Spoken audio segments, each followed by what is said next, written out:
ఓం గం గణపతయే నమః. స్వర్ణలక్ష్మి నమస్తే అస్తు పరబ్రహ్మ స్వరూపిణి రాజ్యం దేహి ధనం దేహి సర్వకామాంచ దేహి మే. స్వర్ణలక్ష్మి అమ్మవారు ప్రతి ఒక్కళ్ళకి బ్రహ్మ జ్ఞానాన్ని అందించాలని నేను కోరుకుంటున్నాను.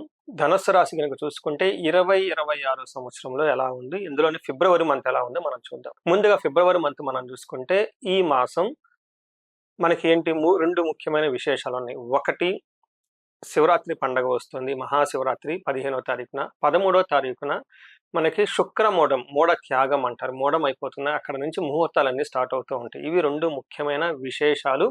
అక్కడ నుంచి ఎంతో శుభాయమానంగా, వైభవంగా అన్ని శుభ కార్యక్రమాలన్నీ, పెళ్లిళ్ళన్నీ జరుగుతూ ఉంటాయి. గృహప్రవేశాలు అవన్నీ జరుగుతూ ఉంటాయి. ఇలాంటి యాక్టివ్ అద్భుతమైన మంత్లోకి మనం ఇప్పుడు వెళ్ళబోతూ ఉన్నాం.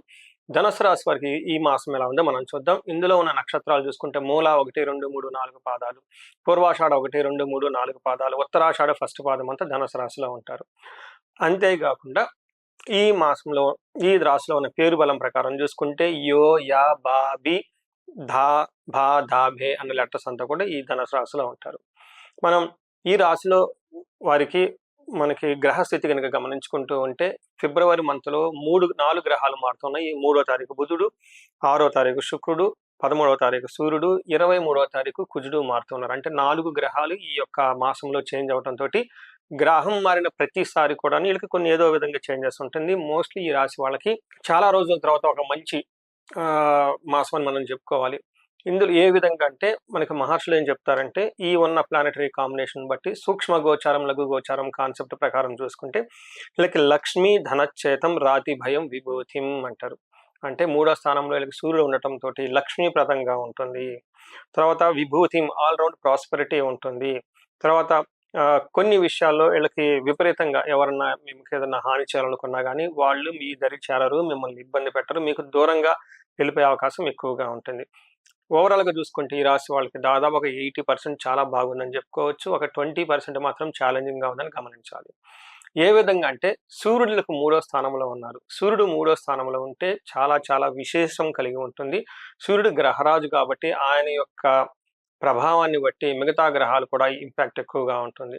సూర్యుడు స్ట్రాంగ్గా ఉంటే చలుకలకు అథారిటీ, పవరు, ఒక స్టామినా, చాలా చక్కగా దూసుకుపోయే తత్వం అంతా వీళ్ళలో ఎక్కువగా ఉంటుంది. అందులో ధనుసు రాశి కాబట్టి ధనుసు రాశి అంటేనే జ్ఞానము ప్లస్ శౌర్యము ప్లస్ సాధించాలన్న ఒక తపన రెండు కలిగి ఉండటంతో ధనుసు రాశిలో పుట్టిన ప్రతి ఒక్కళ్ళు గొప్ప గొప్ప బిజినెస్ మ్యాన్లు అవుతారు. వాళ్ళకి జ్ఞానం ఉంటుంది, కానీ ధనము, లగ్జరీ, భోగం అనుభవించాలన్న కోరిక కూడా ఉంటుంది. కాబట్టి ఆ జ్ఞానాన్ని వాళ్ళు సద్వినియోగం చేసుకొని సన్మార్గంలో చక్కగా ధనధాన్యాలు సంపాదించుకుంటారు. గొప్ప గొప్ప బిజినెస్ మ్యాన్లు అవుతూ ఉంటారు.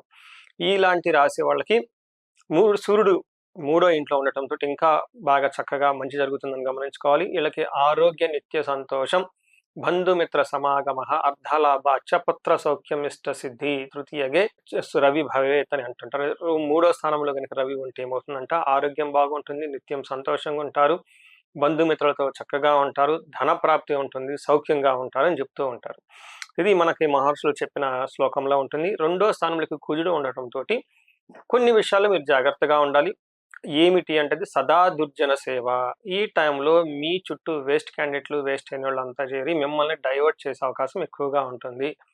ఇటు వెళ్దాం, అటు వెళ్దాం, ఇక్కడ టైం వేస్ట్ చేద్దాం, అక్కడ టైం వేస్ట్ చేద్దాం అని చెప్పేసి ఎక్కువ చెప్తూ ఉండే అవకాశం ఎక్కువ ఉంటుంది. దీనితో మీరు చేయాల్సిన పని ఎక్కువగా చేయకుండా సర్వకార్య వినాశనం. అంటే మీరు ఏదైనా కనుక పని కొత్తగా తలపెడితే అది ఈ టైంలో మీకు అంత ఎక్కువగా కలిసి రాదు. కాబట్టి కొన్ని విషయాల్లో పోస్ట్‌పోన్ చేసుకోవటం చాలా మంచిది. ఇన్ కేస్ చేసుకున్నా గానీ పాత పనులైతే చేసుకుంటే చక్కగా బాగానే ఉంటుంది. ఎలాంటి ప్రాబ్లమ్ అయితే ఉండదు. 3 మనకి శుక్రుడు అని చెప్పుకుంటారు. శుక్రుడు మనం చూసుకుంటే ఇందులో ఏమని చెప్తారంటే వాణిజ్యం, ఓకే, గత జీవన రాహిత్యం. అంటే ఏమని చెప్తారంటే వీళ్ళకి వ్యాపారం చేసుకోవాలన్నా కానివ్వండి, లేదంటే ధనానికి సంబంధించిన వ్యవహారాల్లో కానీ కొంచెం స్లోగా ఎక్స్‌పెక్ట్ చేసిన దానికంటే తక్కువగా ఉండే అవకాశం ఎక్కువగా ఉంటుంది. కానీ ఓవరాల్‌గా ఈ టైంలో మీరు గమనించుకుంటే వీళ్ళకి మిత్రలాభం, మిత్రుల ద్వారా చాలా చక్కగా ఉంటుంది. గౌరవ వృద్ధి ఉంటుంది. మీ మాటకి చాలా వాల్యూ, ఇంపార్టెన్స్ ఇస్తూ ఉంటారు జనాలు. వీటితో పాటు మీకు ధన ప్రవాహం కూడా వస్తుంది. ఖచ్చితంగా ధన ప్రవాహం అయితే వస్తుంది. కానీ మీకు ఎక్స్‌పెక్ట్ చేసినంత విధంగా అయితే ధనం ఉండదు. ఓవరాల్‌గా చూసుకుంటే 9వ స్థానంలో శుక్రుడి యొక్క దృష్టి ఉండటంతోటి లవ్, ప్లెజర్స్, రొమాన్స్ ఇట్లాంటి విషయాల్లో చాలా బాగుంటారు. తీర్థయాత్రలు దర్శించుకునే అవకాశం ఎక్కువగా ఉంటుంది. ఆధ్యాత్మిక చింతనతో ఉండి గురువుల యందు భక్తి, శ్రద్ధగా ఉంటారు. సో, చాలా రోజుల తర్వాత నేను ఈ రాశి వాళ్ళు నాకు తెలిసిన వాళ్ళు ఫ్రెండ్స్ చాలా మంది ఉన్నారు కాబట్టి చాలా చాలా రోజుల తర్వాత మంచి టైం అయితే ఉందని మీరు గమనించుకోవాలి. ఈ మాసాన్ని ఫిబ్రవరి మాసాన్ని చక్కగా సద్వినియోగం చేసుకోవాలని చెప్పి నేను కోరుకుంటున్నాను. నక్షత్రం ప్రకారం మనం చూసుకుంటే వీళ్ళకి మూల, పుబ్బ, ఉత్తర 3 నక్షత్రాలు ఇందులో ఉంటాయి. మూడో నక్షత్రం గనుక చూసుకుంటే వీళ్ళకి సంపదలు బాగుంటుంది, ధనలాభం బాగుంటుంది, చక్కగా అన్ని పార్టీల్లోనూ పార్టిసిపేట్ చేస్తారు. ఐశ్వర్యవంతంగా కూడా ఉంటుంది. అయితే ఇందులో మీరు గమనించుకోవాల్సింది ఏంటంటే వీళ్ళకి తలపెట్టిన కొన్ని పనులు మధ్యలో ఆగిపోయే అవకాశం ఉంటుంది. గొడవలు కూడా అయ్యే అవకాశం ఉంటుందని గమనించుకోవాలి. ఇది కూడాను రియల్ ఎస్టేట్ వాళ్ళు ఎవరైనా ఉన్నా కానీ, లేదంటే అన్నాదమ్ముల మధ్య గానీ చిన్న చిన్న గొడవలు, కలహాలు వచ్చే అవకాశంతో పాటు మీరు స్టార్ట్ చేసిన ఇంతకు ముందు ఏదైనా గనక పని స్టార్ట్ చేసుంటే అది కొంచెం మీకు ఆటంకాలతో కలిపి ఆగిపోయే అవకాశం ఎక్కువ ఉంటుంది కాబట్టి ఇన్ కేస్ అలాంటి పరిస్థితి వస్తే నిరుత్సాహపడకుండా ప్లాన్ బి ఆప్షన్‌లో ఎప్పుడూ రెడీగా పెట్టుకోవాలని చెప్పేసి నేను కోరుకుంటున్నాను. పూర్వాషాఢ నక్షత్రం చూసుకుంటే వీళ్ళకి ఐశ్వర్యవంతంగా ఉంటుంది, సంపదలుంటుంది, ధనలాభం ఉంటుంది. చక్కగా మంచి మంచి ఫుడ్ అంతా తింటూ ఉంటారు. ఉత్తరాషాఢ నక్షత్రం వాళ్ళకి అగైన్ వీళ్ళకి చాలా సంపదలుంటుంది, ఐశ్వర్యంగా ఉంటుంది. అయితే వీళ్ళు కొన్ని విషయాల్లో కొంచెం జాగ్రత్తగా ఉండాలి. ఐశ్వర్యంతో పాటు వీళ్ళకి మృత్యు భయము, నాశనము అని కూడా చూపిస్తూ ఉంటుంది. మీరు తలపెట్టిన ప్రోగ్రామ్ గాని ఏదైనా ఉంటే అవి అందులో ఆటంకాలు వచ్చి ఆగిపోయే అవకాశం ఎక్కువగా ఉంటుంది. దీనితో పాటు మృత్యు భయం అంటారు. ఇక్కడ మృత్యు భయం అంటే వేరే విధంగా అనుకోకూడదు. మన సంస్కృతంలో మృత్యు అంటే ఆగిపోవటం అని దాని మీనింగ్. అంటే ఏమవుతుంది మీరు ఇంతకుముందు తలపెట్టిన పనులు ఆగిపోవటంతోటి, అయ్యో! ముందుకెళ్తామా లేదా? పరిస్థితి బాగుంటుందా లేదా? ఇలాంటి ఒక ఆలోచనలు మీ మనసు నిండా ఉండేసి అతిగా భయపడే అవకాశం ఎక్కువగా ఉంటుందని గమనించాలి.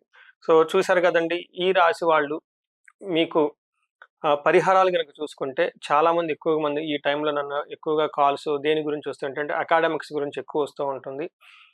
అలానే ఈ రాశి వాళ్ళకి అర్ధాష్టమ శని కూడా ఉంది కాబట్టి కుటుంబ వ్యవహారాల్లో కొంచెం చికాకులు ఉండే అవకాశం ఎక్కువ ఉంటుందని గమనించాలి. పరిహారాల్లో ఈ రాశి వాళ్ళు ప్రతి ఒక్కళ్ళకి శనికి సంబంధించిన సంపూర్ణ శాంతి పూజలు, దక్షిణకాళి అమ్మవారి యొక్క జపము, వీటితో పాటుగా శని పిప్పలాద స్తోత్రం ప్రతిరోజు చదువుకుంటుంటే చాలా బాగుంటుంది. ఆంజనేయ స్వామి గుడికి వెళ్ళటము, శనికి తైలాభిషేకం చేపించడం చాలా ఇంపార్టెంట్.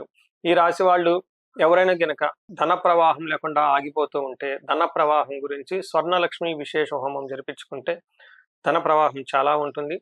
అంతేకాకుండా వీళ్ళకి కుబేర పాశుపత అభిషేకము, భార్యాభర్తల మధ్య అన్యోన్యతకి విశ్వావసు గంధర్వరాజ హోమము, అన్యోన్య దాంపత్య పాశుపత అభిషేకం లాంటి చేపించుకున్నా చాలా బాగుంటుంది.